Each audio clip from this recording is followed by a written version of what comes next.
நேர்கள் அனைவரையும் ஜெயா பிளஸ் தொலைக்காட்சியினுடைய ஏன் என்ற கேள்வி விவாத நிகழ்ச்சிக்காக நான் உங்கள் அனைவரையும் வரவேற்கிறேன். நேர்களே, இன்றைக்கு நாம் எடுத்திருக்கக்கூடிய மிக முக்கியமான தலைப்பு சென்னையில் ஒரே மாதத்தில் 12 கொலைகள்.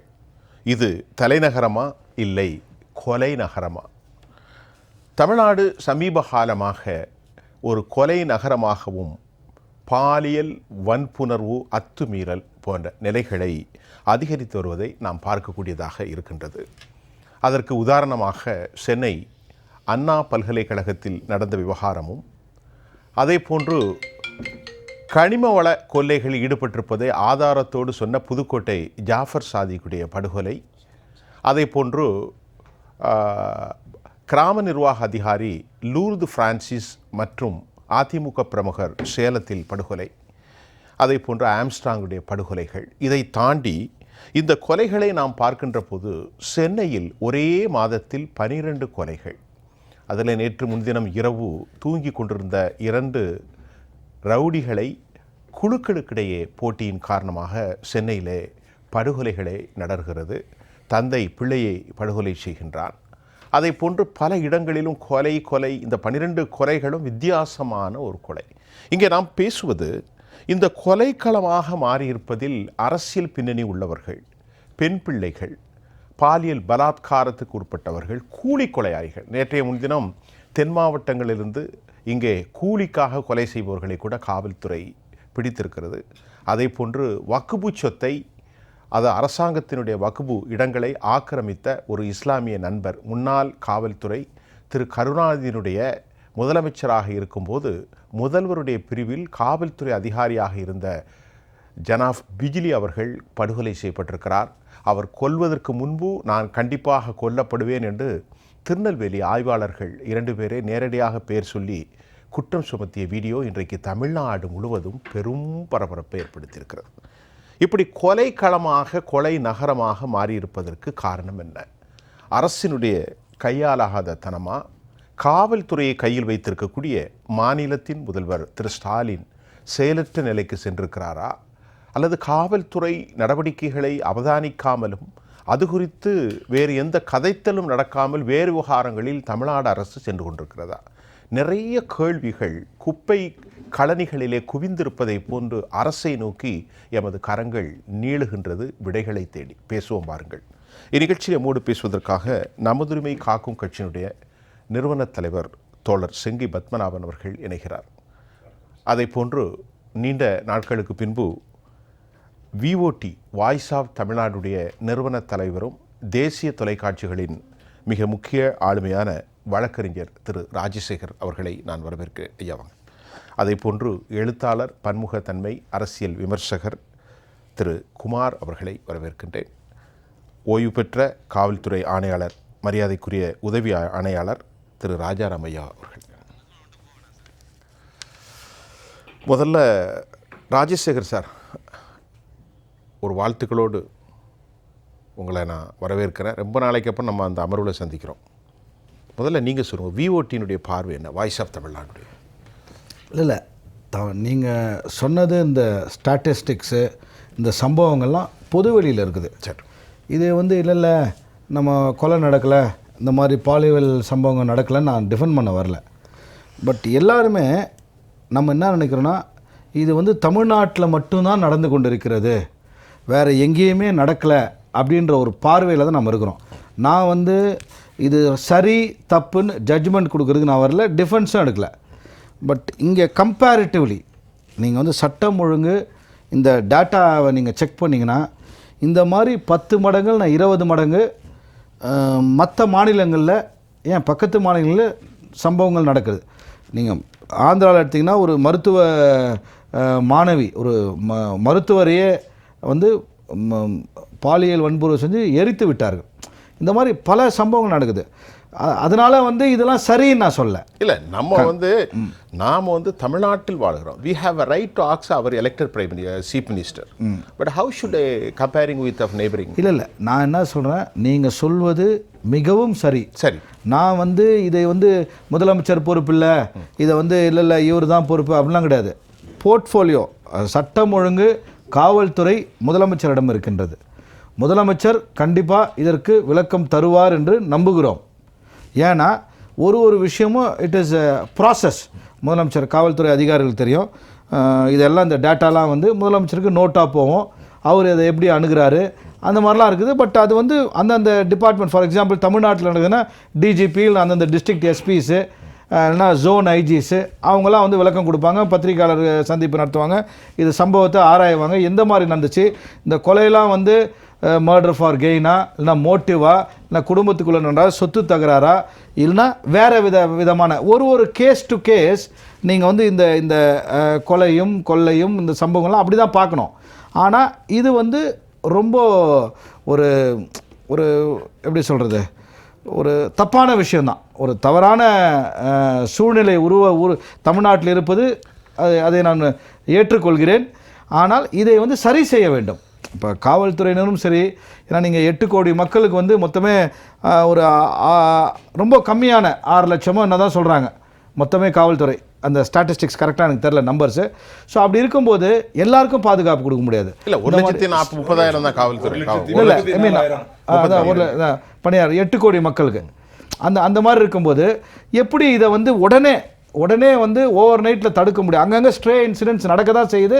எல்லாமே சிட்டியில் நடக்கிறது தான் ரொம்ப ஒரு தவறான ஒரு முன்னுதாரணம். மெட்ராஸ் சிட்டி வந்து உண்மையிலே ஒரு நம்ம தமிழ்நாட்டின் தலைநகரம். இங்கே வந்து இந்த மாதிரி கொள்ளை நடக்கும்போது நம்மளுடைய ரெப்புடேஷன் வந்து பெருசாக பாதிக்கப்படுது. சார், இப்போது 21 ஆட்சிக்கு வந்த திமுக they gave the lot of the manifesto near about 520 and more. நாங்கள் ட்ரஸ்ட் வைத்தோம், எங்களுக்கு நன்மை நடக்கின்ற. அப்போ ஒரு அரசாங்கம் 4 ஆண்டுகளாக மக்களுடைய நம்பிக்கை இழந்து படுகொலைகள் நடந்து கொண்டிருந்தாலும் அல்லது அரசாங்கத்தினுடைய சட்ட ஒழுங்கு மோசமானாலும் இது சரி செய்யப்படும்னா திரு ராஜசேகர் ஆட்சி முடிவதற்கு 14 மாதத்தில் நீ எப்போ சரி செய்வீங்க? நீங்கள் கேட்பது சரி, அதையும் நான் ஏற்றுக்கொள்கிறேன். ஏன்னா 4 ஆண்டு காலமாக இந்த ஆட்சியில் என்னென்ன தவறுகள் எங்கெங்கே நடந்துச்சுன்றது நீங்கள் வந்து டேட்டாவே வச்சுருக்கீங்க உங்கள் முன்னாடி. ஆமாம், அந்த டேட்டா இப்போ எனக்கு புரியுது நீங்கள் கேட்குறது. அது வந்து நிச்சயமாக சரி செய்யணும்னு தான் நம்ம எதிர்பார்க்க முடியும். ஏன்னா இன்னும் 14 மாதம் அவர்கள் ஆட்சியில் இருக்க போகிறார்கள். அடுத்து அவர்கள் வருகிறார்களா இல்லையா என்று மக்கள் மன்றத்தில் தான் இருக்குது. இதை வந்து திருப்பி நான் வந்து இல்லை ரொம்ப பாலாரம் தேனாரம் ஓடுகிறது, எல்லாம் காந்தி சொன்ன சுதந்திர நாட்டில் வாழ்கிறோம், இந்த மாதிரி சம்பவமே நடக்கலை, இதெல்லாம் பொய் பிரச்சாரம் அப்படின்னு நான் பிளைண்டாக டிஃபெண்டும் பண்ண முடியாது. ஏன்னா எவ்ரிதிங் இஸ் ஆன் ரெக்கார்ட், பொது வெளியில் இருக்குது. இன்றைக்கி வந்து நம்ம வந்து டிஜிட்டல் எராவில் வாழ்ந்துகிட்டு இருக்கோம். இப்போ நீங்கள் வந்து எத்தனை சம்பவம்னா நீங்கள் க்ரைம் ரெக்கார்ட் பியூரோவில் நான் போலீஸோட வெப்சைட்டில் போனாலும் எல்லாமே இருக்குது. Even FIR is available, boring இந்த பெண்கள் சம்மந்தப்பட்ட எஃப்ஐஆர் தவிர்த்து மிச்சம் எல்லாமே ஓப்பன் பொதுவெளியில் இருக்குது. ஸோ இதெல்லாம் வந்து நான் வந்து ஒரு சரி என்று நான் சொல்லவே இல்லை. இதை வந்து காவல்துறையும் சரி, சட்டம் ஒழுங்கு துறையை வைத்திருக்கும் தமிழ்நாட்டின் முதலமைச்சரும் சரி, ஏன் அவருடைய மகன் துணை முதலமைச்சரும் சரி, இவங்கெல்லாம் வந்து நிச்சயமாக அதெல்லாம் சீரியஸாக எடுத்துக்கிட்டு இதை வந்து எப்படி இதை சரி செய்ய வேண்டும் என்று பார்க்க வேண்டும். தவிர மக்கள் வந்து நிச்சயமாக நம்பிக்கையோடு தான் வாக்களித்தார்கள், அந்த மாற்றுக்கருத்தில் இல்லை. இப்போ இந்த விஷயம் இஸ் நாட் ஒரு ஈஸியான ப்ராசஸ் இல்லை. இட் ஹஸ் பீன் ஒரு hectic talk is going on among the society. But அதே மாதிரி மக்களால் தேர்ந்தெடுக்கப்பட்ட மாநில முதல்வர் should have a responsibility.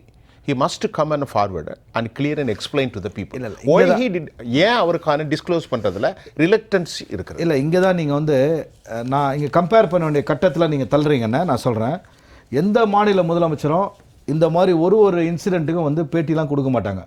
ஏன் இப்போ கடந்த 11 ஆண்டுகளாக நம்ம பாரத பிரதமர் ஒரு பத்திரிகையாளர் சந்திப்பு நடத்தலை. இதை கேட்பதற்கு யாருக்குமே தைரியமும் இல்லை, திராணியும் இல்லை, எந்த ஊடகத்துக்கும் இல்லை. ஸோ அதனால் வந்து மாநில முதல்வர் வந்து ஒரு கொலை சம்பவம் நடந்துச்சு, ஒரு கொள்ளை சம்பவம் நடந்துச்சு, ஒரு பாலியல் வன்புணர்வு சம்பவம் நடந்துச்சு, அதுக்கு முதல்வர் வந்து பதில் சொல்லணும், முதல்வர் தான் பொறுப்பு. இது வந்து ரொம்ப அபத்தமான ஒரு எதிர்பார்ப்பு. இதை நான் வந்து முழுக்க புறம் தள்ளி வைக்கிறேன். ஏன்னா இது முதல்வரின் வேலை கிடையாது, அதற்கு அதிகாரிகள் இருக்கிறார்கள்.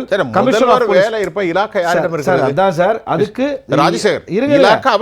சென்னை சிட்டியை பொறுத்த வரைக்கும் ஒரு கமிஷனர் இருக்காரு, ஆவடியை பொறுத்த வரைக்கும் ஆவடி கமிஷனர் இருக்காரு, தாம்பரம் பொறுத்த வரைக்கும் தாம்பரம் கமிஷனர், ஒரு மாவட்டத்துக்கு ஒரு எஸ்பி இருக்காங்க. அந்த head of the police service வந்து போலீஸ் ஃபோர்ஸ் வந்து டிஜிபி. அப்படி இருக்கும்போது அவங்கவுங்க டியூட்டியை அவங்க செய்யணும். அதுக்கு தான் இதுக்கு எல்லா வேலையும் நானே தான் செய்வேன்னு சொல்லி முதல்வர் எடுத்துக்கொள்ள முடியாது. Is delegated powers to is officers. நீங்கள் வந்து அந்த மாவட்டத்தை பொறுத்தவரைக்கும் எஸ்பி தான் பொறுப்பு. எஸ்பி தான் ரெஸ்பான்சிபிள். அவர் மாவட்டத்தில் எந்த சம்பவம் நடந்தாலும் எஸ்பி பொறுப்பு. சிட்டியில் எந்த சம்பவம் நடந்தாலும் கமிஷனர் ஆஃப் போலீஸ் தான் பொறுப்பு. இப்போ நீங்கள் சொல்கிற கரெக்டு. ஒட்டுமொத்தமாக இந்த முதல் அமர்வில் மாநிலம் முழுவதும் படுகொலைகளும் இந்த சம்பவங்களும் அனர்த்தங்களும் இருக்கிறது நீங்க நம்புறீங்க இல்லையா?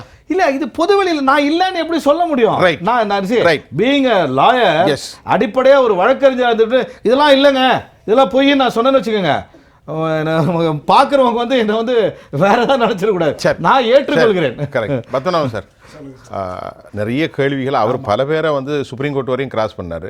நான் பண்ணதுக்கு சொல்லிவிட்டு பீயிங் ஏ லாயர் நான் வந்து அவ்வளோ வந்து மோக்க அரசியல் பண்ண மாட்டேன், மக்கள் பார்க்குறது பெரிய கேவலமாயிருங்க, ரெடிகுலஸ் ஆகும், உண்மை தான் அப்படின்னு அவர் சொல்கிறார்.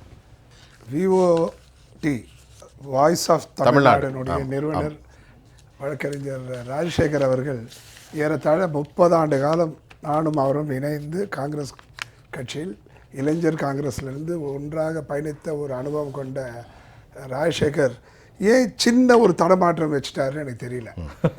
ஏன்னா நம்ம வீட்டில் ஒரு குறை வருதுன்னா அப்போ அந்த பாதிப்பினுடைய வலி நம்மளுக்கு தெரியும். எதிர் வீட்லேயும் அதே நடந்தது, பக்கத்து வீட்லேயும் அதே நடந்ததுன்னு சொல்கிறதுக்கு வாய்ப்பே எழாது. அதே போன்று தமிழகத்தில் ஒரு நாளைக்கு ஒரு குற்றங்கள் போக ஒரு நாளைக்கு பல குற்றங்கள் நடக்கும்போது, அதுவும் கற்பழிப்பு, பாலியல் வன்கொடுமை, இந்த போதைப் பொருளுடைய பெரிய அளவில் பாதிப்பு, கொலைகள். ஒரு காவல் அதிகாரி வீடியோ போடுறாரு எனக்கு ஆபத்து இருக்குன்னு, ஒரு விஓ ஆஃபீஸில் தூத்துக்குடியில் உள்ளே பூந்து வெட்டுறாங்க. கட்சியினுடைய தலைவர் ஆம்ஸ்டாங்க்கு பாதுகாப்பு இல்லை. இது போன்ற ஜான் பாண்டியன் அவர்கள் சொல்லிட்டார், அவர் எனக்கு என்னுடைய போலீஸ் இதை வந்து அதிகரிங்க, எனக்கு தேவை, எனக்கு எதிரிகள் அரசியல் எதிரிகள் அதிகம்னு சொல்லிட்டு சட்டம் ஒழுங்குக்கு மிக மிக மோசமான முன்னுதாரணம். என்னுடைய சகோதரர் சொல்கிறது போல் கம்பேர் பண்ணால் கூட நம்மளது தமிழ்நாடு தான் வெரி ஒஸ்ட். எப்படின்னு சொல்கிறேன்னா 1 லட்சம் எஃப்ஐஆர் தான் போட்டிருக்காங்க. நான் பல முறை சொல்லி போரிட்டு. அதே அதிமுக ஆட்சியில் வந்து 8 லட்சம் எஃப்ஐஆரே நீங்கள் போடலான்னு குற்றம் உங்களுக்கு எப்படி தடுக்க முடியும்? தயவு செஞ்சு அதை நாங்கள் மனதில் கொண்டு என்னுடைய சகோதரர் வேண்டுகோள் வைப்பதெல்லாம் உங்களுடைய ஆதரவும் உங்களுடைய சக்தியும் மக்களுக்கு தர வேண்டும் என்ற ஒரு தாழ்மையான என்னுடைய சகோதரருக்கு வேண்டுகோளை வைத்துவிட்டு அதெல்லாம் அவர் கரெக்டாக பண்ணுறாரு. என்னன்னு தெரியல, ஒரு காமனைஸாக ஜெனரலைஸ் தான் என்ன சொல்கிறாரு, அது என்ன பொருள்படுதுன்னு எனக்கு இன்னும் இல்லை. அவர் இந்த தவறுகள் அனைத்து நடக்குது, தமிழ்நாடு இருப்பதை நான் மறுக்கவில்லை என்கிறேன். ஆமாம், அதே சமயத்தில் சிஎம்க்கு சப்போர்ட் பண்ணுறாரு. இதை வந்து அவர் வந்து மற்ற முதலமைச்சர்கள் போன்று அது யாரும் இவரும் பேட்டி கொடுக்க முடியாது. ஒவ்வொரு நிகழ்ச்சியும் தயவு செய்து உலகில் தமிழகத்தில் எந்த மூலையில் எந்த ஒரு சிறிய சம்பவம் நடந்தாலும் அது உடனடியாக சிஎம் நாலேஜுக்கு சென்று அவர் தன்னுடைய கவனத்தை செலுத்த வேண்டும். எஸ்பியெல்லாம் மாற்றுறாரு, கலெக்டரை மாற்றுறாரு, ஐஏஎஸ் அதிகாரிகளை மாற்றுறாரு, எல்லாம் மாற்றுறாரு, அதெல்லாம் ஓகே. இருந்தாலும் மோசமான சட்டம் ஒழுங்குக்கு முன்னுதாரணம் வந்து இந்த திமுக அரசு. அது மட்டும் இல்லாமல் கடைசி 1 வருஷம் தான் இருக்குது. இந்த வருஷத்தில் இவரே நினைச்சாலும் கட்டுப்படுத்த முடியாது. இவங்க கட்சிக்காரங்களை போய் இவங்களே நினைச்சாலும் கட்டுப்படி. ஏன்னா அவங்களுக்கு தெரிஞ்சு போச்சு, இனிமேல் நம்ம திமுக ஆட்சி வராது, தேர்தலில் மிகப்பெரிய தோல்வியை நாம் காணப்போகின்றோம். நமக்கு இருக்கிற ஒரே வாய்ப்பு இந்த ஓராண்டு தான். இந்த எடப்பாடி அவர்கள் சொன்னதை போல் 11 அமாவாசை தான் இருக்குது. இந்த 11 அமாவாசைக்குள்ளே அவங்க இந்த வாழ்நாள், இந்த யுகத்துக்கு தேவை, இந்த வாழ்நாளுக்கு ஏற்ப அத்தனை சுகத்தையும் அனுபவிக்க ஒரு பெரிய அளவில் அவங்களுக்கு நிதி தேவைப்படும். அதை சம்பாதிக்க ஆரம்பிச்சிருவாங்க. இனிமேல் day by day the day is going to be very worst and worst. Because அதுதான் நம்ம கண் எதிர்க்க தெரிகிற ஒரு உண்மையாக தெரியுது. சரி, காவல்துறை அதிகாரி ஐயா, ஒரு சம்பவத்தை பார்த்துட்டு நான் ஆடி போயிருக்கிறேன். திருநெல்வேலியில் ஜாகிர் ஹுசேன் ஒரு மூத்த காவல்துறை அதிகாரி படுகொலை செய்யப்பட்டிருக்கார். அவர் ஒரு இஸ்லாமிய சகோதரர். வக்ஃப் வாரிய நிலங்களை சக இஸ்லாமியர் ஒருத்தர் அதாவது அதை இது பண்ணுகிற போது மோசடி செய்வது போது அரசுக்கு உதவியாக சொல்லியிருக்கார். மிரட்டல்கள் நடக்கிறது. ஆனாலும் திருநெல்வேலி ஆய்வாளர்கள்ட்ட போய் சொல்லும்போது அவர்களுக்கு ஆதரவாக இருக்கிறாங்க. ஒரு கடைசியாக ஒரு காணொலியை போட்டிருக்கார். நான் நிச்சயமாக படுகொலை செய்யப்பட போகிறேன், இந்த படுகொலை குறித்து நான் அஞ்சவில்லை, நீதியின் முன்பும் சத்தியத்தின் முன்பும் உண்மையை சொல்கிறேன் என்று பேசிட்டு குறிப்பிட்ட அந்த காவல்துறை ஆணையாளருடைய பெயர்களை எல்லாம் பதிவு செய்துட்டு இருக்கிறார். அவர் கொல்லப்பட்டு விட்டார். கருணாநிதியினுடைய முதலமைச்சர் பிரிவில் அதிகாரியாக பணியாற்றிய திரு ஜாகிர் ஹுசேன் பிஜிலியின் படுகொலை தமிழ்நாடா இல்லது இது சூடானா இல்லது லித்துவேனியா, என்ன நாடு இது, கானாவா இல்லது நைஜீரியாவா என்ற ஒரு மோசமான நிலை. நான் படுகொலை செய்யப்படுவேன் என்று சொல்கிறார் போலீஸ் துறை அதிகாரி. என்ன சார் நீங்கள் எப்படி பார்க்க ராஜாராம்? இந்த விஷயத்தில் நான் எனக்கு கேள்விப்பட்ட விவரங்களை சொல்லிடுறேன். அதாவது இந்த ரிட்டையர்ட் சப் இன்ஸ்பெக்டர் இருக்காங்க இல்லையா, இவங்க வந்து அங்கே இருக்கக்கூடிய அந்த வக்ஃபோர்டுக்கு உரிமையான சொத்துக்கள், அந்த சொத்துக்கள் எல்லாம் பாதுகாக்கக்கூடிய ஒரு பொறுப்பில் இருக்கிறார். அந்த இடத்துல தலித்து சேர்ந்த ஒரு நபர் ஒரு முஸ்லீம் லேடியை கல்யாணம் பண்ணியிருக்கார். அவர் வந்து ஒரு குறிப்பிட்ட இடம் எனக்கு தான் சொந்தம், ஒரு 36 சென்ட் லேண்டு, மெயினான இடத்துல இருக்கக்கூடிய லேண்டு எனக்கு சொந்தம் அப்படின்னு சொல்லி டிஸ்பியூட் பண்ணுறாரு. இவர் வந்து வக்ஃபோர்டுக்கு அதை கொடுத்தாகணும் அப்படின்னு சொல்லி இவங்க 2 பேருக்குள்ளே இதனால டிஸ்பியூட். இவர் வந்து வக்ஃபோர்டுக்காக நிர்வாகம் பண்ணக்கூடியதுக்காக இவர் கேட்குறாரு, அவர் எனக்கு தான் சொந்தங்கிறாரு. இது 2 பேருக்குள்ள பிரச்சனை நடந்துகிட்டு இருக்கு, டிஸ்பியூட். இது சிவில் மேட்டர். இதுல அவர் வந்து SC/ST ஆக்ட்ல இவர் பேர்ல ஒரு கம்ப்ளைண்ட் கொடுத்தாரு. PCR ஆக்ட்ல முன்னாடி PCR ஆக்ட், இப்போ SC/ST ஆக்ட் முன்ன இப்போ SC, அதன் பேர்ல கம்ப்ளைண்ட் கொடுத்து FIR போட்டிருக்காங்க. அங்க இருக்கிற இன்ஸ்பெக்டர் பேர் கோபாலகிருஷ்ணன். அந்த கோபாலகிருஷ்ணங்கிற இன்ஸ்பெக்டர் ஏசி பேர் அஜித்குமார். இவங்க வந்து அந்த வழக்கில் இவர் பேரில் வழக்கு பதிவு செஞ்சிருக்காங்க, இவர் கொடுத்த ரிப்போர்ட்டின் பேரில் எந்த நடவடிக்கையும் எடுக்கலை அப்படிங்கிறது இவரோட குற்றச்சாட்டு. இதில் வந்து இவருக்கு மிரட்டல் வந்துக்கிட்டே இருக்குது. இந்த மிரட்டல் சமாச்சாரமாக இவர் சொல்கிறார், வீடியோ கூட ரிலீஸ் பண்ணியிருக்காரு, வீடியோ வந்திருக்கு. ஆமாம், அந்த மிரட்டலின் சம்பந்தமாக இவர் கொடுத்த புகாரின் பேரில் நடவடிக்கை எடுத்து அவங்கள கூப்பிட்டு வான் பண்ணி, இல்லை அவங்க மேலே தவறு இருந்தால் அரெஸ்ட் பண்ணி ரிமாண்ட் பண்ணி இது பண்ணியிருந்தா இந்த கொலை சம்பவம் தடுக்கப்பட்டிருக்கும். அதை இவங்க பண்ணாமல் விட்டதுனால அதோட விளைவாக இன்னைக்கு காலையில் அவர் 5:30 மணிக்கு விடியற் காலம் மசூதிக்கு சென்று திரும்பி வராரு, வீட்டுக்கு நடந்து வராரு, கொல்லப்பட்டு விட்டார். கரெக்டாக அங்கே வந்து பண்ணிட்டாங்க. 2 பேர் சரண்டர் ஆயிட்டாங்க. அந்த தலித்தும் இன்னொரு முஸ்லீம், அதான் நினைக்கிறேன் அதேமா அந்த பிரதரா இருப்பாரு அக்பர் ஷா மற்றும் கார்த்திக் சரண். ஆமா, இந்த 2 பேரும் சரண்டர் ஆயிருக்காங்க கோர்ட்ல. இதுதான் நான் கேள்விப்பட்ட விஷயம். இப்போ இதுல வந்து இவங்க செஞ்ச தவறு காவல்துறை வந்து தடுத்திருக்கக்கூடிய ஒரு இடம் எங்கன்னா, இவர் வந்து இது மாதிரி ஒரு வீடியோ வெளியிட்டிருக்காரு, நிச்சயமாக காவல்துறை தந்தனால புகார் கொடுத்துருப்பாரு, நிச்சயமாக ரிட்டனாக கம்ப்ளைண்ட் கொடுத்துருப்பாரு. அதன் பேரில் அவங்கள கூட்டு விசாரித்து தவறு இருந்தால் அவங்கள அரெஸ்ட் பண்ணி ரிமாண்ட் பண்ணியிருந்தாங்கன்னா இதை தடுத்திருக்கலாம். இப்போ ஒரு கொலை நடந்து போச்சு. இப்போ இந்த இடத்துல தானே தமிழ்நாட்டு சட்டம் ஒழுங்கு கேள்வியாகுது, இந்த இடத்துல தானே காவல்துறையினுடைய செயல்பாடு கேள்வியாகிறது, இந்த இடத்துல தானே ஜாகிர் ஹுசேனுக்கும் ஜஃபர் சாதிக்குடைய அரசு விசுவாசம் கேள்விக்குறியாகிறது. அரசுக்கு விசுவாசமாக கொலைக்களங்களில் வந்து கொலையாளிகளை எதிர்த்து ஜஃபர் சாதிக்கு புதுக்கோட்டையில் கனிமவளத்துறை சொல்கிறார் படுகொலை செய்யப்பட்டு விட்டார். அரசுக்கு வக்குவு என்பது அரசு சொத்து தானே, வக்குவு என்பது அரசு சொத்து தானே. அப்பந்தான் அரசாங்கத்து குறித்தும் காவல்துறை குறித்தும் கேள்வி எழுகிறது. பாதுகாப்பு இதில் இப்போ நம்ம கேள்விப்பட்ட விஷயம் அது சரி, ஆனால் உண்மையில் நடந்தது விசாரித்து அவங்க மேலே தவறு இருந்தால் நிச்சயமாக நடவடிக்கை எடுக்கப்படணும். அதில் மாற்றுக்கிறது கிடையாது. ஒரு உயிர் போயிருக்குது, சாதாரண விஷயம். ஆமா, அது வந்து நம்ம லேசா அவரும் காவல்துறை அதிகாரி இருந்து ஓய்வு பெற்றவர், சிஎம் செல்லுல இருந்திருக்காரு, விருப்ப ஓய்வுல போயிருக்காரு. அவருக்கும் விஷயங்கள் தெரியும், சட்டங்கள் தெரியும். அவரே வந்து எக்ஸ்பெக்ட் பண்ணிருக்காரு தன்னை வந்து போட்டுருவாங்க அப்படிங்கிறது தெரிஞ்சுதான் அந்த இதை வெளியிட்டு. இது ரொம்ப நாள் பிரச்சனை, ஒரு நாள் பிரச்சனை இல்லை. ஆமா, ஆனா இதுல என்னன்னா அந்த இடத்துல வந்து ஒரே ஒரு பாயிண்ட், அந்த உடனே இவங்க நடவடிக்கை எடுத்து அவங்களை கூப்பிட்டு விசாரிச்சு தவறு செஞ்சிருந்தா நடவடிக்கை எடுத்து அவங்க வெளில அரெஸ்ட் பண்ணி ரிமாண்ட் பண்ணியிருந்தா இது நடந்திருக்காது. இது ஒண்ணு. அப்புறம் சென்னை நகரத்துல தொடர் கொலைகள் இந்த ஒரு மாசத்துல வந்து 12 கொலைகள் அப்படின்னு சொல்றாங்க. இதுல வந்து இப்ப கடைசியா நடந்தது விஷயம்னா கோட்டூர்புரம். எது கோட்டூர்புரம்? அண்ணா பல்கலைக்கழகம், அதே கோட்டூர்புரம், அதே காவல் நிலையம். அந்த காவல் நிலையில உள்ள ஒரு பகுதி சித்ரா நகர்னு, அங்க யூ பிளாக் அப்படிங்கிற பகுதியில் உள்ள அருண் அப்படிங்கிற ஒரு ரவுடி, சுக்கு காப்பி சுரேஷ் அப்படின்னு ஒரு ரவுடி. சுக்கு காப்பி இந்த சுக்கு காப்பிக்கும் அருணுக்கும் மோட்டிவ், யார் பெரிய ஆள் அப்படிங்கிறதுல. இந்த அருணோட பிரதர் அர்ஜுன், இவங்க 2 பேரும் மோட்டிவ்ல வளர்ந்துகிட்டு இருக்க சமயத்துல இந்த அருணோட காதலி சாயின் ஷான்னு சொல்லிட்டு கேளம்பாக்கத்தில் இருக்காங்க. அங்க அருண் இருக்கான்னு சொல்லி சுக்கு காப்பி டீம் அங்க போய் அட்டாக் பண்றாங்க. அவன் இல்ல அருண். அந்த பெண்ணை கொலை பண்ணிடுறாங்க காலி 2020. பழைய கொலை 5 வருஷம். இதுக்கு பழி வாங்குறதுக்காக இந்த அருண் வந்து சுக்கு காப்பி சுரேஷை எய்ம் பண்ணிட்டு இருக்கான். சுக்கு காப்பி கை முந்திட்டு. ஆமா, அது என்ன ஆச்சுன்னா இதுக்காக படப்பையில இருந்து இன்னொரு சுரேஷை கூட்டு வந்திருக்கான், ஒரு ரவுடியை. அவனும் தூங்கியிருக்கான். கூட்டு வந்து ஒன்னா தண்ணி அடிச்சிருக்காங்க. இந்த அருண், அர்ஜுன், சுரேஷ் தண்ணி அடிச்சுட்டு 3 பேரும் படுத்திருக்காங்க. இது தெரிஞ்சு அந்த டீம் சுக்கு காப்பி டீம் வந்து அட்டாக் பண்றாங்க. 8 பேர் வராங்க, 4 பைக்ல வந்து விட்டுறாங்க. வெட்டையில அர்ஜுனா தெரியல உங்களுக்கு, அதுக்கு பதிலா சுரேஷையும் அருணையும் வெட்டிடுறாங்க. அதாவது இவனுக்கு உதவி செய்ய வந்த சுரேஷ் காலி, அவனும் காலி, யார் எய்ம் பண்ணாங்களோ அந்த அருணும் காலி, அர்ஜுனும் தப்பிட்டான். அவன் தான் இன்ஃபார்ம் பண்றான், உடனே போலீஸ் வராங்க. இது ஒரு ஒரு கதை. ஆமா, இந்த மாதிரி சம்பவம். இது வந்து ரவுடி குரூப் இத மாதிரி 11 சம்பவம் இருக்கு. அதுதான் சொல்ல வரேன். அது போக இன்னொன்னு வந்து மார்ச் 13 பல்லாவரத்துல ரவுடி அருண்குமார் அப்படிங்கிறவன 6 பேர் கொண்ட கும்பல் வந்து கொலை பண்ணிருக்காங்க. அது ஒரு கேஸ். சரி, இந்த 12ல. அப்புறம் மார்ச் 14 நடைபாதையில் கடை போடுறது சமாச்சாரமா நீலாங்கரையை சேர்ந்த கால் டாக்ஸி டிரைவர் ராஜாங்கிறவரை ரவுடி மணிகண்டன் உள்ளிட்ட 4 பேர் சரி கொலை பண்ணியிருக்காங்க. இது தவிர மற்றது எல்லாமே குடும்பத்தில் உள்ள பிரச்சனை. ஒரு இதில் வந்து மகன் அப்பாவை, மனநல பாதிக்கப்பட்ட பையன் அப்பாவை, அப்புறம் காதலனோட மகளோட காதலன் வந்து மாமியார், இந்த மாதிரி குடும்ப சூழ்நிலைகளில் சின்ன சின்ன பிரச்சனைகள் தான் நடந்திருக்கு. அதை நியாயப்படுத்த, ஆனால் போனது ஒரு உயிர் இல்லை, எப்படினாலும் உயிர் போனது தான். 12 கொலை நடந்திருக்கு நிச்சயமா, அது மறுக்க வந்து அரசாங்கமும் காவல்துறையும் பொறுப்பு.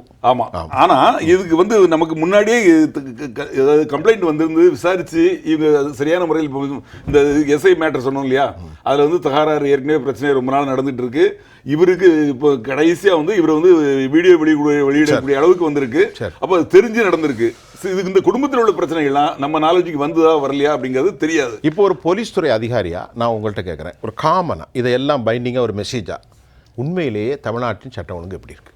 அதாவது இப்போ சமீப காலமாக கெட்டு போகிறதுக்கு சில காரணங்கள் இருக்குது. அது வந்து அது குறித்து நிச்சயமாக முதலமைச்சர், இது கையில் வச்சிருக்க முதலமைச்சர் நிச்சயமாக ஒரு மீட்டிங் போட்டு இதை விசாரணை நடத்தணும்.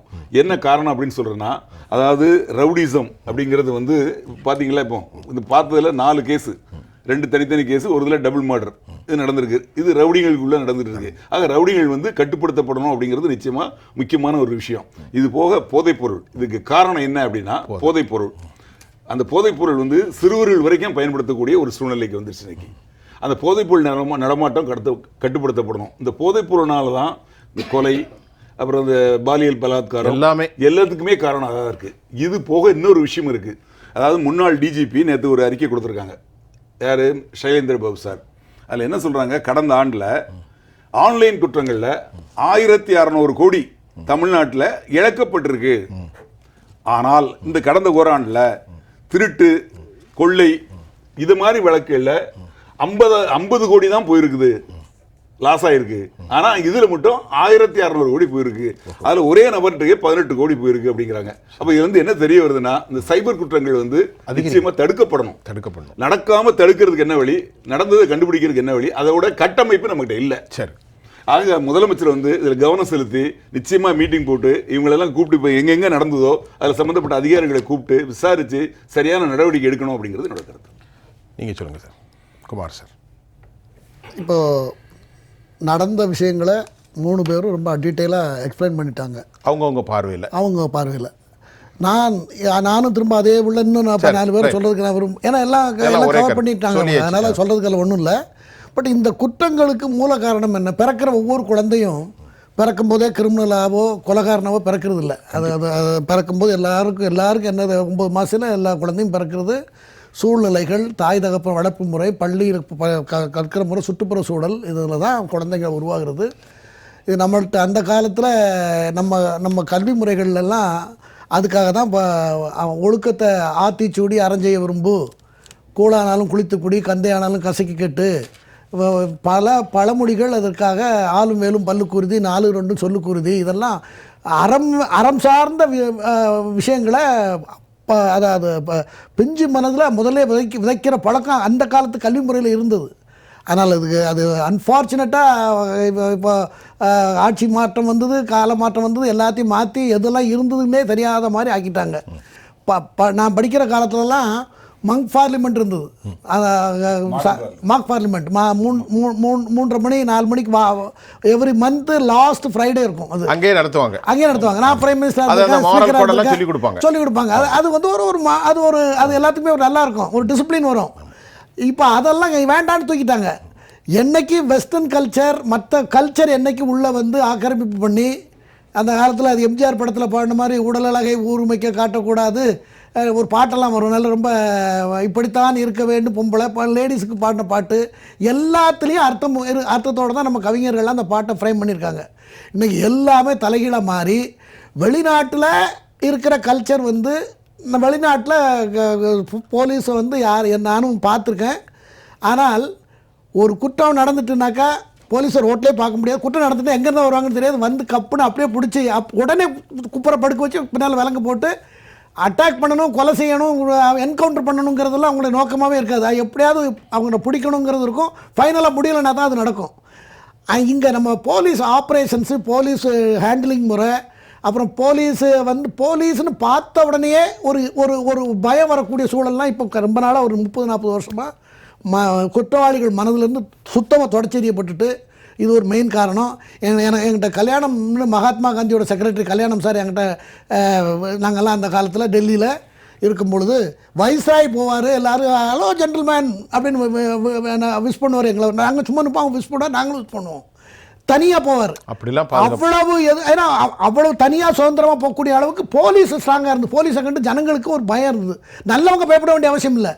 குற்றவாளிகள், குற்ற உணர்வு உள்ளவங்க அவ்வளோ பயத்தில் இருந்தாங்க. அதனால் அவங்கெல்லாம் ஃப்ரீயாக போனாங்க. கிராமத்தில் கூட நீங்கள் எடுத்துக்கங்க. இப்போ நம்ம ஊரை சைட்லலாம் நீங்கள் அந்த காலத்தில் பார்த்தீங்கன்னா அப்போல்லாம் ப்ளூ கலரில் ஒரு வேன் வரும், ஒரு ப்ளூ கலர் வேன் வரும்.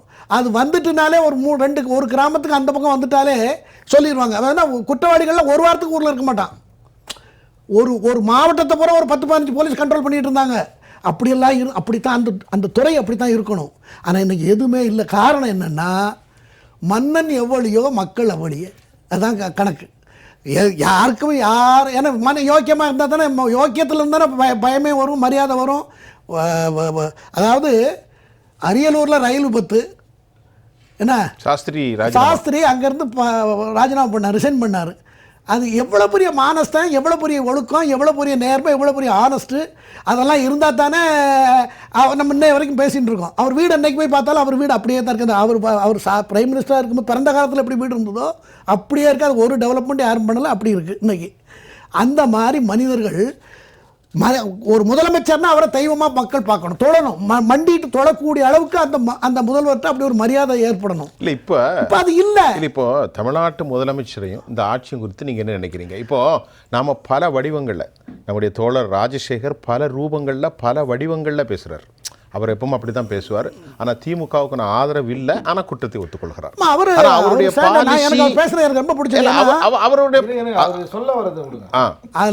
உங்களை பேச சொல்றாரு. அதான் அவர் சொன்ன விஷயம்.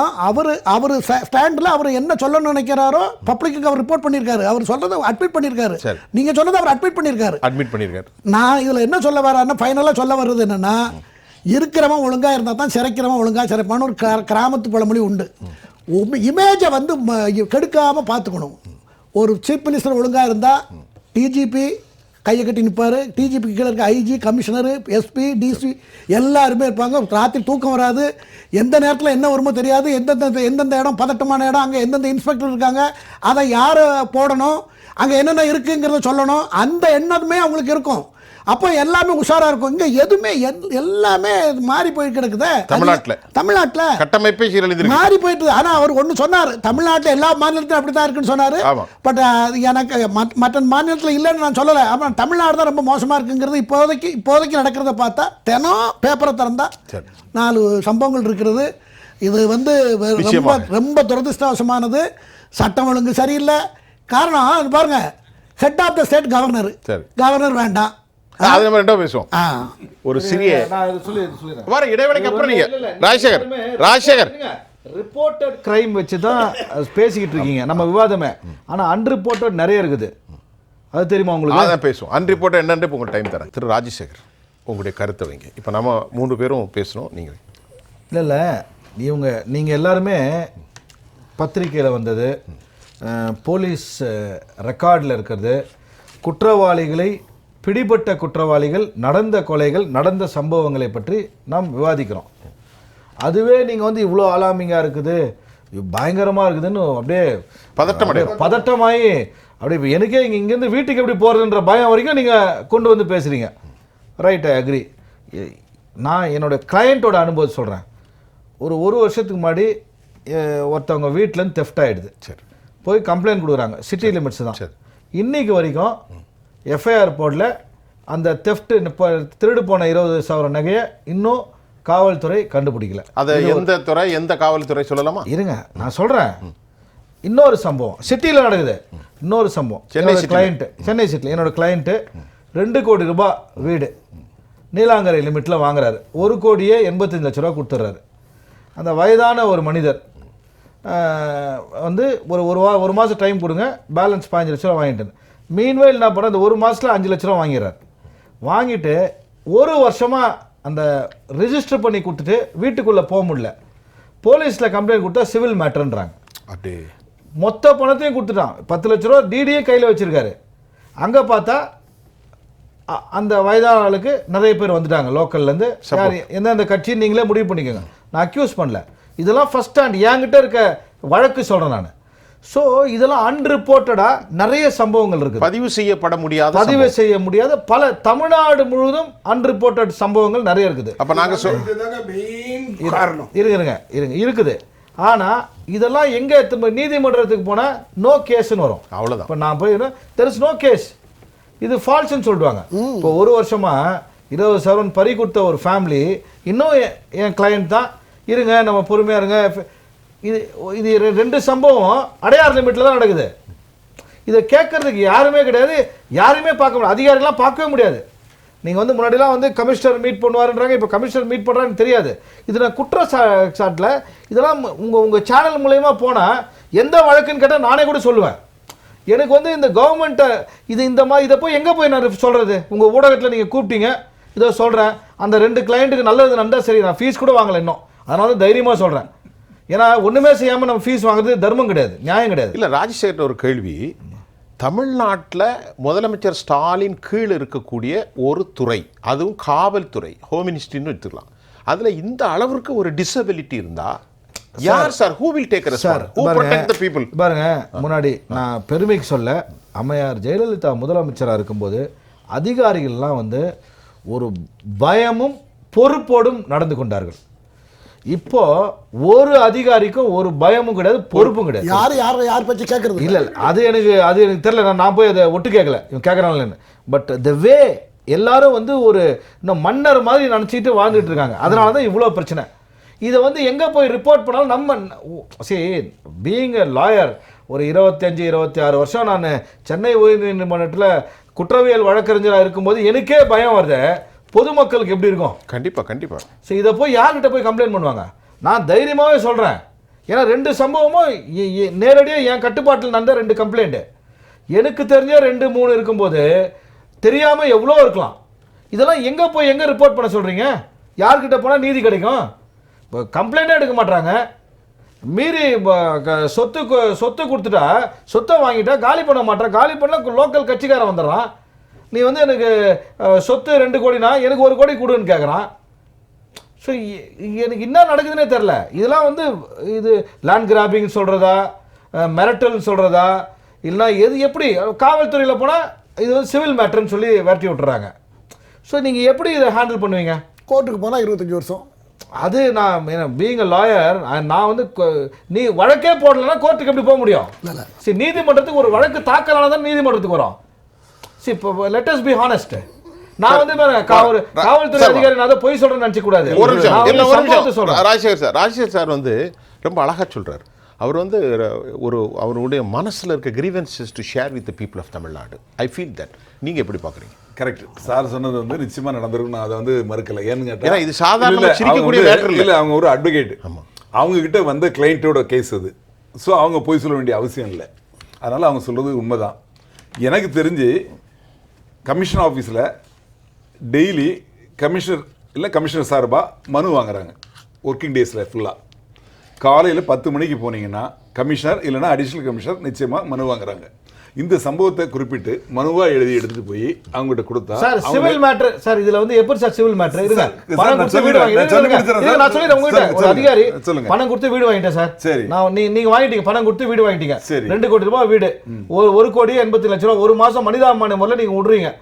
5 லட்சம் ரூபாய் வாங்கிட்டு வெளில போறேன்றீங்க. இப்போ 1 வருஷமா ஆச்சு, வெளில போக மாட்டான், காலி பண்ண மாட்டான், ட்ரெஸ் பாஸ் பண்ணி உள்ள உட்கார்ந்து சிவில் மேட்டர்னு சொல்லி நீங்க க்ளோஸ் பண்ணி அனுப்புறீங்க. நான் அதான் சார் சொல்ல வரேன், சொல்லி முடிச்சிடுறேன். நான் என்ன சொல்றேன்னா, ஃபர்ஸ்ட் நீங்க கமிஷனர் ஆபீஸ்ல கொடுங்க. சரி, கொடுத்தாச்சு. கேங்க, கொடுத்தீங்கன்னா உங்களுக்கு ரசீது கொடுப்பாங்க. ரிப்ளை வந்துச்சு. ரசீது கொடுப்பாங்க உங்களுக்கு. ரிப்ளை வந்துச்சு. ஆமா, ரசீது கொடுப்பாங்க. அதை அவங்க சரியான நடவடிக்கை எடுக்கலன்னா டிஜிபி ஆஃபீஸில் டெய்லி மனு வாங்குறாங்க. டிஜிபி ஆஃபீஸில் கொடுங்க, மனு கொடுங்க. அது ஒரு ரிப்ளை வந்து இருக்கு சார். அதுக்கப்புறமா அவருக்கு தெரியும், அட்வொகேட் அவருக்கு தெரியும் 156 கிளாஸ் 3 சிஆர்பிசி படி மேஜிஸ்ட்ரேட் கோர்ட்ல கோர்ட் டைரக்ஷன் வாங்கியதுக்கு அப்ளை பண்ண. அப்ளை பண்ணா அவர் பண்ணாமே இருப்பாரு. கேளுங்க, நான் சொல்றேன். ஐயாக்கு சொல்றேன், காவல்துறை ஒரு சாதாரண நேர்மையா ஒரு வீட்டை வாங்கின ஒருத்தனுக்கு வக்கீலுக்கு ஃபீஸ் கொடுக்கணும், கமிஷனர் ஆஃபீஸ் போகணும், டிஜிபி ஆஃபீஸ் போகணும், 156 கிளாஸ் 3 டைரக்ஷன் வாங்கின மேஜிஸ்ட்ரேட் கோர்ட்ல அதுல வந்து திருப்பி அதே அந்த direction to the concerned inspector to investigate. ஏற்கனவே நான் 2 முறை டைரக்ஷன் கொடுத்தா எஃப்ஐஆர் போட்டு தான் ஆகணும். இல்ல எஃப்ஐஆர் போட்டு ஆமா, அப்படி அந்த மேஜிஸ்ட்ரேட் ஆர்டர் போடலனா சார் வந்து ஹை கோர்ட்ல பிராக்டிஸ் பண்றாங்க. ஹை கோர்ட்ல அந்த டைரக்ஷன் கொண்டு வரலாம். ஒரு வருஷமா அலைஞ்சிட்டு இருக்க சார் வந்து இந்த விஷயம் எல்லாமே வந்து 15 நாள்ல முடிஞ்சிடும். என்ன ஒரு மாசத்துல முடிஞ்சிடும். எதுக்கு சொல்றேன்னா வழி இல்லாம இல்ல. நான் என்ன சொல்றேன், அவங்க செஞ்சதெல்லாம் என்ன தலைப்புனா நான் சொல்றது வந்து ராஜா காவல்துறையில வந்து அவங்க செய்யறது நியாயம்னு சொல்லி நான் பேசல. நான் என்ன சொல்றேன்னா அவங்க செய்யலன்னா அடுத்த வழிமுறைகள் என்னங்கறத சொல்றேன்.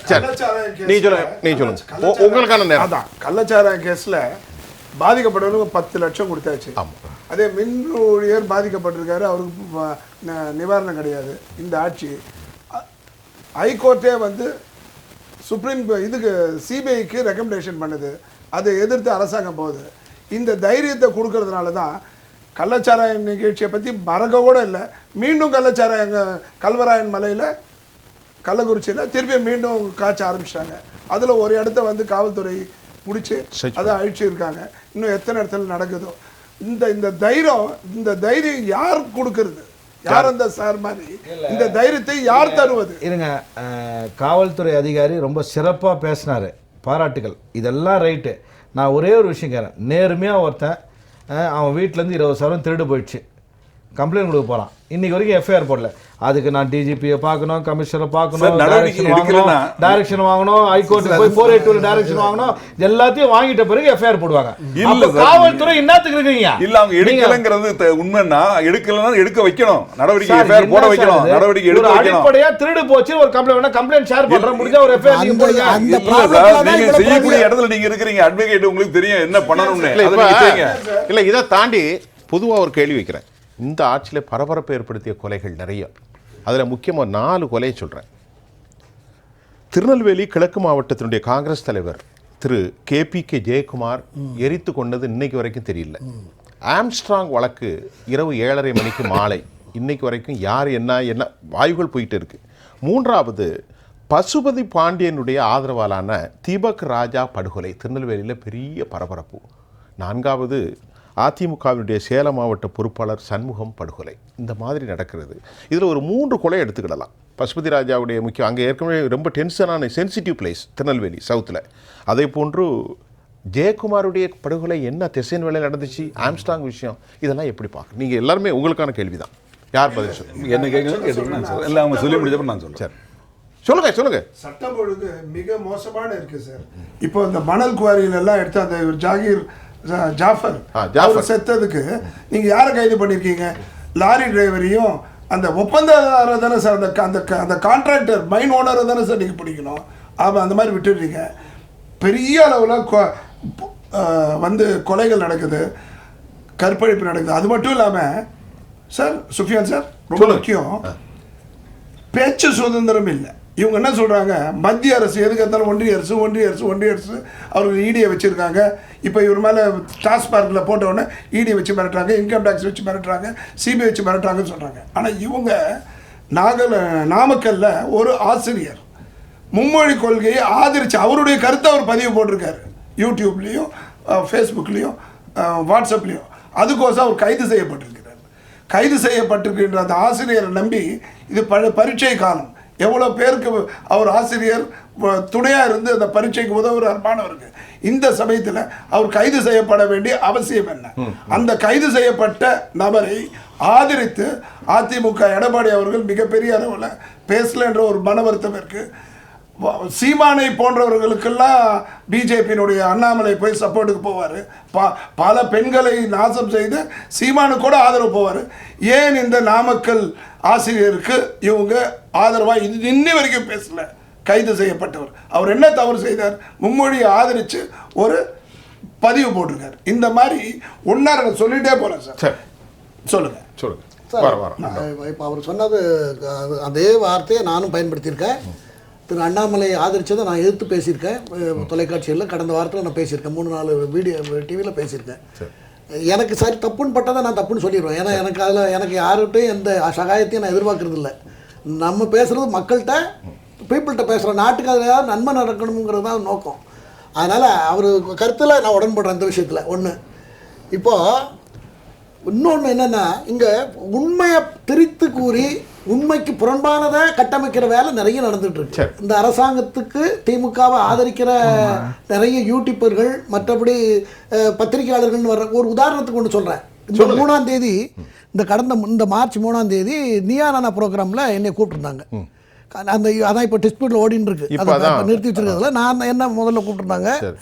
நானும் போயிருந்தேன். என்னோட நண்பர் பிரபாகரன் எழுத்தாளர், அவரும் வந்திருந்தார். நாங்கள் 2 பேரும் தான் முதல் வரிசையில் உட்காந்து 2 பேரும் உட்காந்துருக்கோம். விவாதங்கள்லாம் நடந்தது. உட்காந்துருக்கோம். பிரபாகரன்ட்டையும் என்கிட்டையும் அதை பற்றி பேசினார், கேட்டார். நான் ஒரு 10-15 நிமிஷம் அதை பற்றி பேசினேன். எனக்கு அன்னைக்கு தான் த்ரோட்டில் எனக்கு ஏற்கனவே ஃபீவர் இருந்தது. அன்னைக்கு பேச முடியலன்னு சொன்னால் இருந்தாலும் வாங்கன்னாங்க. பேசிட்டு வந்தேன். ஒரு லெவலில் என்னால் பேச முடியல. தண்ணி கூட கேட்டேன், 2-3 தடவை தண்ணி கேட்டு தண்ணி வரல. அப்புறம் இன்னொருத்த கொடுங்க, நான் அடுத்த ரவுண்டு பேசுகிறேன்னு சொன்னேன். அது அன்னைக்கு முடிஞ்சு. ஆனால் அன்னைக்கு நான் எல்லாத்தையும் மும்மொழி கொள்கையை பற்றி நான் இவ்வளவு என்ன எதுக்காக வேணும்னு சொன்னனோ அதை சொன்னேன். பிரபாகரன் சொன்னார். மத்தியானம் ஆஃப்டர் இது 11 மணிக்கு ஆரம்பித்தது, 2 மணி வரைக்கும் நடந்தது. 2 மணிக்கு பிறகு ஆஃப்டர் லஞ்சு நடந்தது. அப்போ 2 பேர் வந்தாங்க. ஒன்று பிஜேபியில் இருந்து தென்காசி மாவட்டத்துடைய தலைவர் ஆனந்தன், இன்னொருத்தர் நம்முடைய தரணிதரன் இங்கே கூட வருவார். தரணிதரன் வந்திருந்தார். அவங்க 2 பேரும் ஆஃப்டர் 2 மணிக்கு மேலே, அவங்க 4 மணிக்கு மேலே அவங்க 2 பேரும் பேசினாங்க. அப்போ 2 பேரும் 2 வகையான கருத்தை சொன்னாங்க. இதான் நடந்தது. ஆனால் அந்த வீடியோ இப்போ வெளிவரலங்கிறதுக்கு கோபிநாத் வந்து என்கிட்ட பேசும்போது கூட, சார் இது அரசியலாக பார்க்கக்கூடாது, அரசியலாக பேச வேண்டாம், கருத்தியலாக பேசுங்க. இல்லை, எதுக்கு இதை சொல்ல வரேன்னா, இந்த தத்துவங்களை உண்மையை முழுக்க பொய்யா கட்டமைக்கப்பட்டு மக்கள்கிட்ட கொண்டு சேர்க்கப்படுது. அதுக்கு இந்த சம்பவ உதாரணம் நான் அதில் உடன் இருந்தேங்கிறதுக்காக தான் இதை நான் சொல்றேன். இந்த மாதிரி விஷயங்கள் சொல்றது வந்து இவர் வந்து 2 பேர், இவர் இன்னொருத்தர் பேர்லாம் சொன்னாரு. ஒண்ணுமே இல்லை, கூடா நட்பு கேடாய் முடிந்தது, அவ்வளவுதான். இப்போ ஒரு உதாரணத்துக்கு இப்போ என்னன்னா, ராஜசேகர் நம்ம சார், இப்போ போலீஸ் துறை அதிகாரியாக ராஜாராம் சார்ட்ட கேட்குறது, போலீஸ் சரண்டர்கள் அதிகரிக்கிறது. ஒரு படுகொலை நடந்துருது. இப்போது கனிம வள கொள்ளைகளில் படுகொலை நடக்குது. இன்றைக்கு இட கிரப்பிங், அதுலேயும் வந்து லேண்ட் கிராப்பிங், இந்த மாதிரி வழக்கெல்லாம் உடனடியாக ஒரு 5-10 நிமிஷத்துலேயே ஒரு 10 பேர் சரண்டர் ஆயிடுறாங்க. இது ஒரு பெரிய குற்றத்துக்கு சம்பந்தமில்லாதவங்களா ஒரு காவல்துறை அதிகாரி. முதல்ல கேட்டீங்க ஒரு 4 கேஸ். ஆமாம், 4 கேஸ் சொன்னீங்க. அதில் 2 கேஸை பற்றி நான் சொல்கிறேன். சொல்லுங்கள். அதாவது ஆம்ஸ்ட்ராங் கொலை வழக்கு, அதில் வந்து 30 பேர் அக்யூஸ்டு. அதில் 2 பேர் வந்து அப்ஸ்காண்டிங்கில் சார்ஜ் ஷீட் போட்டிருக்காங்க. யார்? 2 பேர். ஒரு அட்வொகேட் ஒன்று, இன்னொன்று இந்த இவர் என்ன சம்பவம், இவன ஸ்கெட்சு போட்டு கொடுப்பார் ஒருத்தர். சரி, அவங்க 2 பேர். சரி, மீதி 28 பேர் அரெஸ்ட் பண்ணாங்க. ஒருத்தர் வந்து என்கவுண்டர் இறந்துட்டார். மீதி 27 பேர். திருவேங்கடம் சுடப்பட்டார். சிசிங் ராஜா சுடப்பட்டார். சிசிங் ராஜா இதில் அக்யூஸ்ட் கிடையாது. அக்யூஸ் இல்லை. ஆமாம், 27. அவரே சுட்டாங்களே. இல்ல, அது வேற. இந்த கேஸ்ல அக்யூஸ்ட் 30 பேர். 2 பேர் இன்னும் A2B அரெஸ்டட். ஆனா சார்ஜ் ஷீட்ல அப்ஸ்காண்டிங் போட்டிருக்காங்க. அந்த 28 பேர்ல அரெஸ்ட் பண்ணிருக்காங்க. ஒருத்தர் என்கவுண்டர். 27 பேரை கூண்டாஸ்ல டீடைன் பண்ணிருக்காங்க. 27 பேர் பேர்லயே சார்ஜ் ஷீட், இந்த 30 பேர் பேர்லயே சார்ஜ் ஷீட் ஃபைல் பண்ணியாச்சு. ஃபைல் பண்ணி கோர்ட்ல வந்து காப்பீஸ்லாம் கொடுத்துட்டாங்க. அந்த கேஸ் வரைக்கும் அதை நான் சொல்றேன். அதுக்கு அடுத்த கேஸ் வந்து தீபக் ராஜா கேஸ். தீபக் ராஜா கேஸ் வந்து மெயின் அக்யூஸ்ட் வந்து நவீன். அந்த நவீன் யாருன்னா, இந்த ஆற்காடு சுரேஷ். அந்த ஆற்காடு சுரேஷை கொலை பண்ணாங்க இல்லையா, அதுக்கு பழிவாங்கிறதுக்காக தான் ஆம்ஸ்ட்ராங்கை கொலை பண்ணதா சொல்லப்பட்டது. அந்த ஆற்காடு சுரேஷ் ஆம்ஸ்ட்ராங் கொலைக்கு 1 வருஷத்துக்கு முன்னாடி நடந்தது. அதில் வந்து அந்த நவீன் அக்யூஸ்ட். நவீன் அரெஸ்ட் பண்ணி உள்ளே போட்டு அவர் பேரில் குண்டர் சட்டத்தில் போடுறாங்க. அதுலேருந்து வெளியே வராரு. வந்து 1 வாரத்துக்குள்ள திருச்சியில் தங்கி இருந்து அங்கிருந்து மூவ் பண்ணி போய் தீபக் ராஜாங்கிறவரை, நான் என்ன சொல்றேன், அரசாங்கம் வந்து மிகப்பெரிய அளவில் துரிதமா நடவடிக்கை எடுக்கணும்ன்றதா நான் சொல்லி முடிச்சிடறேன். அப்புறம் அவர் காவல்துறை அதிகாரியா சொல்றாரு. அந்த இன்சிடென்ட் ஏதாவது ஒரு கள்ளக்காதல் இருக்கும், எதனா ஒரு நிகழ்ச்சி இருக்கும், எதா இருக்கும், அதை பத்தி வேலை பண்ணி சொல்லி முடிச்சிடறேன். அவர் சொல்றாரு. அப்போ அவர் வந்து குண்டாஸ்ல போட்டவர் வெளியே வந்துடுறாரு. சரி. வெளியே வந்து 1 வீக்குக்குள்ள திருச்சியில போய் தங்கியிருக்காரு. தங்கியிருந்து அங்கிருந்து தீபக் ராஜாவை திருநெல்வேலியில் போய் மர்டர் பண்றாரு. சரி. அந்த கேஸ்ல ஹி வாஸ் அரஸ்டட்.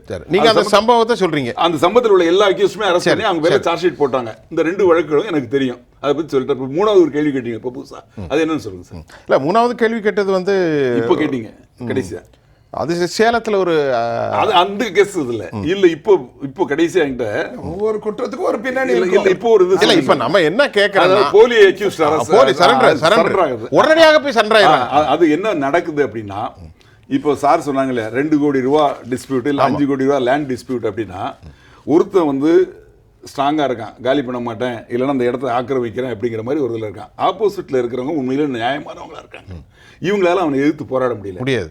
அப்போ இவங்க என்ன பண்றாங்க, நேரா இன்னொரு ரவுடி கிட்ட போறாங்க. போய் உனக்கு 2 கோடி ரூபாய் தந்துடுறேன், அந்த இடத்த எனக்கு முடிச்சு கொடுத்துரு அப்படிங்கிறாங்க.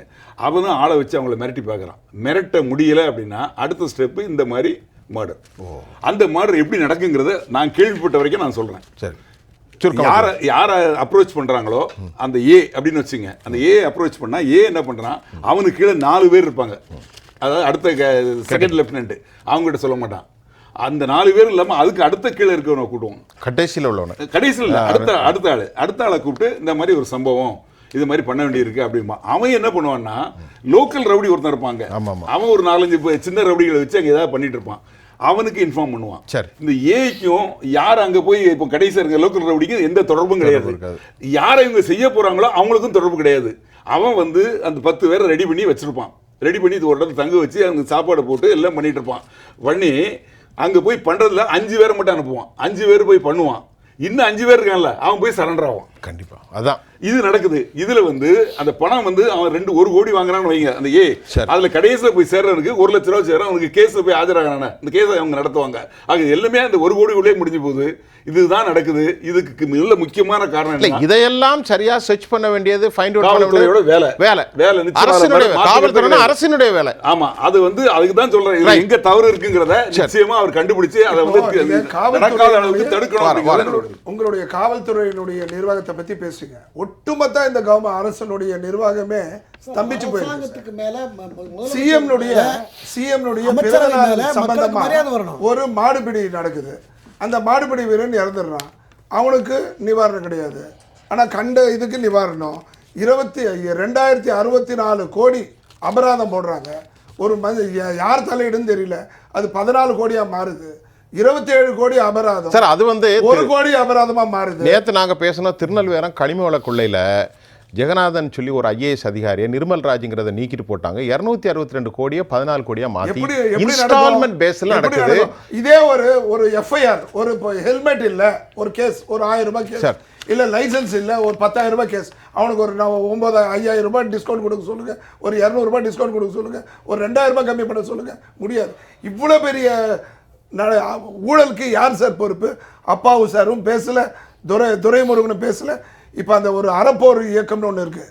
அந்த அறப்போர் இயக்கம் பெரிய அளவில் எடுக்கிறதுனால அவங்களுக்கு குறை மிரட்டல் வந்திருக்கான்.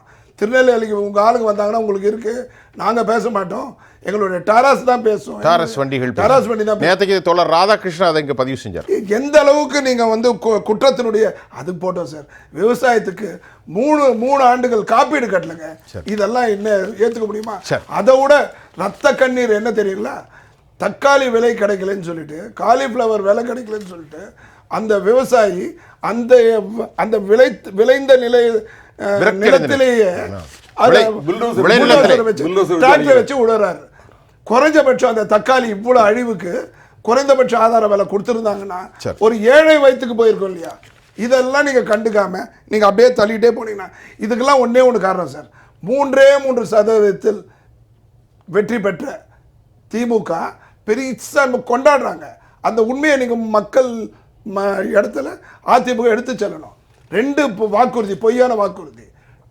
இது கல்வி கடன் ரத்து, அது மட்டும் இல்லாமல் நீட்டை ஒழிப்போம் ஒரு கையெழுத்தில். இந்த 2 வாக்குறுதிகளுடைய வாக்கு சதவீதம் உண்மையான பெரிய விஷயம் சார். இது 15%. நீட்டோ கல்வி கடன் ரத்தோ 15% வந்து அதனால பயன்பட்ட மக்கள் கொடுத்த வாக்கு தான். அது கண்டு இல்லைன்னா இந்த 3% வாக்கு தோல்வி, அதை விட 15% ஜெயிச்சிருப்பாங்க. ராஜசேகர், நிறைவு கருத்தா ஒரு வழக்கறிஞர், சமூக ஆர்வலர், ஊடகவியலர், வாய்ஸ் ஆஃப் தமிழ்நாடுடைய நிறுவன தலைவர். இதே கேள்வி தமிழ்நாட்டில் 1-2 இல்லை, சுருக்கமாக பாலியல் பலாத்காரம், ஸ்கூலில் பலாத்காரம், ஆனால் பெண்களுக்கான ரேப்பிங், கை வைக்கிறது, கால் வைக்கிறது, அசிங்கமான நிகழ்வுகள் தொடருது. அரசாங்கம் செயலெடுத்து போயிட்டு நீங்கள் சொன்ன மாதிரி 7 கோடிக்கு 1,34,000 காவல்துறை. தீர்வு என்ன? தீர்வு வந்து எதிர்க்கட்சி வந்து வீக்காக இருக்குது. ஸோ மக்களுக்காக போராடுறதுக்கு எதிர்க்கட்சி எல்லாமே டிவைட் ஆகியிருக்காங்க, ஒற்றுமை இல்லை எதிர்கட்சி. ஆமாம், இது நான் சொல்கிறது உண்மை. நான் எந்த கட்சி ஆதரவாளர் கிடையாது, நான் திமுகவுக்கு வந்து ஸ்போக்ஸ் பர்சன் கிடையாது. சரி, நீங்கள் வந்து ஒன்றுபட்டால் உண்டு வாழ்வு, யுனைடட் அப்போசிஷன் மட்டும்தான் ரூலிங், அதாவது அவங்க வந்து கன்சாலிடேட்டட் ஒரு ஆட்சி நடத்துகிறாங்க. அவங்களோட கூட்டணி வந்து பலமாக இருக்குன்றது. அவங்க 4-5 கட்சி இருந்தாலும் அவங்க வந்து இன்டாக்டாக இருக்காங்க. நீங்கள் வந்து அதனால் அவங்க வந்து தைரியமாக இருக்காங்க. எதிரில் வந்து யாருமே ஒற்றுமையாக இல்லை, எல்லாம் வந்து அந்த ஒரு சும்மா ஒரு இதுக்காக சேர்றாங்க, அப்புறம் பிரிஞ்சிடுறாங்க. ஸோ இது வந்து அட்வான்டேஜ் ஆளுங்கன்ற திமுக ஆட்சிக்கு. ஒன்று. ரெண்டாவது, இதை நீங்கள் வந்து உடைக்கணும்னா தமிழ்நாட்டை பொறுத்தவரை, நான் வந்து ஏதோ திமுக ஆதரவான மாதிரி தமிழ்நாட்டை பொறுத்தவரை பாஜக வந்து நிறைய விஷயங்களில் கோட்டை விட்டாங்க. தமிழ்நாட்டு மக்களை நீங்கள் வந்து அம்மையார் ஜெயலலிதா அவர்கள் முதலமைச்சராக இருக்கும்போது சொன்னாங்க, மோடியா லேடியான்னு 40 தொகுதி அவங்க ஸ்வீப் பண்ணாங்க. ஸோ அதே மனநிலை தான் மக்களும் இருக்காங்க இன்றைக்கி. இன்றைக்கி வந்து நீங்கள் மோடி பிம்பம் இந்தியா முழுவதும் நீங்கள் கட்டமைச்சாலும் தமிழ்நாட்டில் ஏன் மோடி பிம்பம் எடுபட மாட்டுது, மோடியோட இமேஜ் ஏன் ஒர்க் அவுட் ஆக மாட்டுது? என்னன்னா ground situation totally opposite. Pulse of the people, sentiments of the people, அவங்களுடைய மனநிலை வந்து ஆன்டி பிஜேபி சென்டிமெண்ட். காரணம்னா நீங்கள் தமிழ்நாட்டில் பிஜேபி வந்து என்ன நினைக்கிறாங்கன்னா, கன் பாயிண்டில் நீங்கள் வந்து மக்களை வந்து இதான் பண்ணுவோம். இதுங்க, நான் ஒரே ஒரு விஷயம் சொல்கிறேன், எவ்வளோ பெரிய தலைவராக இருந்தாலும் புரட்சித் தலைவர் எம்ஜிஆர் பாடின பார்த்தா, பதவி வரும்போது பணிவு வர வேண்டும் தோழான்னு பாடினார். ஸோ இங்கே பணிவே கிடையாது யாருக்குமே. அதாவது கேமராவை பார்த்தோன்னே, டிவியை பார்த்தோன்னே இன்னவோ சினிமா டயலாக் மாதிரி. விஜய்கிட்டையும் அந்த பிரச்சனை இருக்குது. விஜய் வந்து வில் பி சக்ஸஸ்ஃபுல் பாலிட்டிஷியன் நான் நினச்சேன். பட் அவர் வந்து 1 வருஷம் ஆரம்பித்து 1 வருஷம் கழிச்சு திருப்பி ஒரு மீட்டிங் நடத்துகிறாரு. திருப்பி அவர் இந்த மாதிரி ப்ராக்டிக்கல் டிஃபிகல்ட்டிஸ் இருக்குது. நீங்கள் வந்து மக்களோடு களத்தில் நிற்கணும். அது பாஜக வந்து அவங்க களத்தில் நிற்கிறேன்னு சொல்லிட்டு அவங்களுடைய ஆட்கள் பேசுகிற பேச்சு ஊடகத்துலேயும் சரி, பப்ளிக்லையும் சரி, அது வந்து மக்கள்கிட்ட போய் ரீச் மைண்டை ஹிட் பண்ண மாட்டுது. அதுக்கு ரீசன் என்ன? Arrogant behaviour. சுருக்கமாக எதிர்கட்சிகளுடைய பிளவுபடுதல் வந்து அதிமுக வந்து இன்றைக்கு அதிமுக பிரிஞ்ச தலைவர்கள் எல்லாம் ஒன்றுபட்டால், வெரி குட் ஒன்றுபட்டால் விதவுட் பிஜேபி ஸ்வீப் பண்ணுவாங்க. Without BJP. பட் ஆனால் அதுக்கு வந்து வாய்ப்பே கொடுக்க மாட்டாங்க அதிமுக இருக்கவங்களே. சரி, புரியுதா உங்களுக்கு? ஸோ திமுகக்கு அது கொண்டாட்டம். ஸோ இதை வந்து நீங்கள் வந்து என்ன பேசினாலும் நம்ம என்ன யாரும் எடுத்துக்க போறதில்ல. The more you are divided, the more stronger the ruling dispensation. இதுதான் உண்மை. சார், கரெக்டாக பாயிண்ட் வராரா? கரெக்ட். நான் நேற்று மார்னிங் இதில் நான் அதை சொன்னேன். இப்போ நான் என்ன சுருக்கமாக சொல்ல வரேன்னா, மத்திய அரசை மதிக்க வேண்டாம், பிரதமரை மதிக்க வேண்டாம், கான்ஸ்டிடியூஷனை ஃபாலோ பண்ண வேண்டாம், கவர்னர் வேண்டாம், நீட் வேண்டாம், மும்மொழி கொள்கை வேண்டவே வேண்டாம், ஏழை மாணவர்கள் படிச்சிடவே கூடாது. ஏன்னா இப்படி எல்லாம் போட்டு பிறகு ஊழலில் ஊறி போய் இருக்கிறது. ஊழலில் என்னென்னலாம் செய்ய முடியுமோ அத்தனை ஊழலுக்கும் இந்த அரசாங்கத்துக்கு அந்த பெயர் இருக்கிறது. சரி, அதானி வேணும், அம்பானி வேணும், இவங்க ஊழலே செய்யல அப்படின்னு சொல்றது ஏத்துக்க முடியுமா? இல்ல இருங்க, அதனால அவர் பிஜேபி காரர் இல்லங்க, ஒரு கை காமிச்சா 4 கை உங்களை காமிக்குது.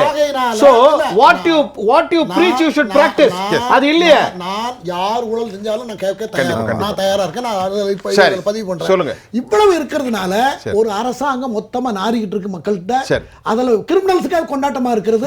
போலீஸ் அதை விட மோசமா. சார் என்ன வருத்தப்பட்டாங்க? போலீஸ்ல நிறைய நல்லவங்களும் இருக்காங்க, கருப்பாடுகளும் நிறைய வருத்தப்படுறதுக்கு இடமே இல்ல.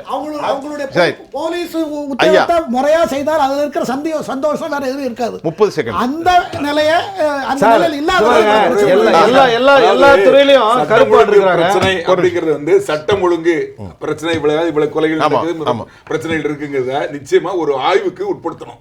உட்படுத்தி தான் இதுக்கு என்னன்னு கண்டுபிடிச்சு நடவடிக்கை கட்டாயம் எடுத்தே ஆகணும். காங்கிரஸும் பிசிகாவும் கம்யூனிஸ்டும் ஆளுகின்ற ஆட்சியை எதிர்த்து பேச ஆரம்பிச்சிட்டாங்க. நிச்சயமா அதை அதிமுக பயன்படுத்திக்கணும். இவர் ராஜசேகர் அவர்கள் சொன்னார், சகோதரர் பிஜேபியை தவிர்த்துனாரு. இதுல வாக்கு சதவீதத்தை பார்க்கும்போது 1+1 2 2+2 4ன்றது தான் முக்கியம். ஒரே ஒரு நிமிடம் தான். அதனால தயவு செஞ்சு எதையும் பார்க்காதீங்க. திமுக இந்திய கூட்டணியில் இவங்க இல்லையா, பாம்பேல இருக்கிற அது என்ன கட்சி சார், சிவசேனா கட்சி இல்லையா? அதனால நம்மளுடைய பணி நம்ம நேரம் பண்றதுனால வெற்றி தான் முக்கியம். பிஜேபியும் இணைத்து செயல்பட்டாலும் தவறு இல்லை. ஜாட்டோஜியில இருந்து அத்தனை அரசு ஊழியர்களும் மிகப்பெரிய அளவுல எதிர்ப்புல இருக்காங்க. இதுதான் பிரச்சனை. பாருங்க, அதாவது பொதுநலமா சுயநலமானா பாஜகவின் சுயநலம் தான் திமுக வெற்றிக்கு முதல் படிக்கட்டா இருக்க போகுது 2026. நேர்களை இந்த சட்ட ஒழுங்குல அப்படியே நம்முடைய இயற்கையாகவே எல்லாரும் ஒரு விஷயத்துக்கு வந்துட்டாங்க. அதை நீங்க கவனிச்சிருப்பீங்க. நான் கேள்வியா கூட வைக்கல. சட்ட ஒழுங்கு பிரச்சனை குறித்தும் டெக்னிக்கலான எரர் குறித்தும் பேசும்போது தமிழ்நாட்டில் அதிமுக ஒன்றுபடுவது ஒன்றுதான் தீர்வு. இதை நான் கேள்வியாக வைக்கவே இல்லை, அவங்களே வச்சுருக்காங்க. தமிழ்நாட்டில் அதிமுக வலிமையான தலைமையை உள்ளோக்கி ஒன்றுபடுவது தான் இது போன்ற மிக சிக்கலான அனர்த்த பிரச்சனைகளுக்கு தீர்வு. மக்கள்கிட்ட இந்த மாதிரி அனர்த்தங்களுக்கும் மோசமான நிலைகளுக்கும் தீர்வாக அமைகிறது. இந்த நிகழ்ச்சியில் எங்களோடு கலந்து கொண்ட மரியாதைக்குரிய கண்ணியத்துக்குரிய எமது செங்கை பத்மநாபன் அவர்கள், VOTD நிறுவனர் ஐயா ராஜசேகர், ராஜாராம் காவல்துறை மற்றும் எழுத்தாளர் பொது ஊடக ஆளுநர் ஐயா குமார், உங்கள் அனைவருக்கும் நான் உளப்பூர்வமான நன்றியை தெரிவித்துக் கொள்கிறேன். மீண்டும் மற்றொரு களத்தில் நான் உங்களை சந்திக்கின்றேன். அதுவரை உங்கள் அனைவரிடமிருந்தும் நான் உங்கள் சுஃபியான், ஜெயா ப்ளஸ் தொலைக்காட்சிக்காக நன்றி. மீண்டும் சந்திப்போம். வணக்கம்.